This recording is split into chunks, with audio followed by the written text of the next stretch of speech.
How do you respond to the allegations that this is a case of money laundering that needs to be investigated? This case was raked up at this point because we are facing many state elections. This is an old case. There is no FIR filed in this case. There is no transaction that has been done by anybody from Mrs. Gandhi or Mr. Rahul Gandhi. Yep. And I think, to my mind, the singular objective of raking up this case again was to kind of target the opposition, and in particular the Congress party, so that the message goes that if you oppose the government of India, if you oppose the BJP ideology, all forces of the government of India will be let loose on you.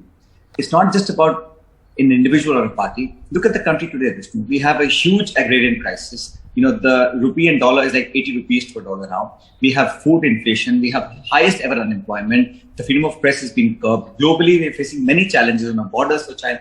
Government of India refuses to answer any such question. So best way to divert the attention of the people of India and the media is to rake up controversies, to attack, to allege, to defame, to chastise leaders of the opposition. And Mrs. Gandhi has been Congress president for 20 odd years. She has subjected herself to the questioning. Mr. Gandhi has gone many times. We will answer the queries of the agencies, but the fact that the country must know that every single agency is being used for a political objective. 7-8 years we've seen. It can't be a mere coincidence that only the opposition people are targeted, charge-sheeted, raided, and subjected to questioning. Sure. If you align with the leadership of Delhi in BJP, then you're fine. If you don't, then they will come and get you. So this is basically done to demoralize and muffle the voice of the opposition.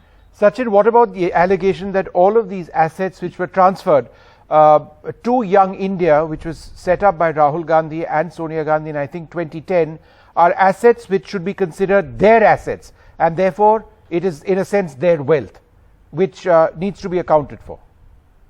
You see, Vishnu, please understand, this newspaper was started before our independence. And every political party has a mouthpiece on a paper. Pandit Nehru wanted to establish this paper as a national paper. So a Congress party and a paper associated with it needs some infusion of funds. They created a channel to do that. There's been no transaction. There's been no withdrawal of money. There's no exchange of money. There's no sale of assets. There's nothing that's happened. It's basically just a case put on to make sure that, you know, people get entangled in the inquiries and the summoning and the questioning. There is no FIR registered in any case. So there's no criminality as such. The ED is now only questioning to create a political atmosphere in the country that even someone like Mrs. Gandhi can be questioned, Mr. Gandhi can be questioned. So it's just a messaging to the opposition that no matter who you are, we will come after you. So there is not an iota of evidence in this case that has been brought forward by the agency or the government of India for that matter. This is, I think, from what I recall, 2007 or 8, I think it started. Then the case was finished. It was picked up again just now. It's been more than a decade since it started.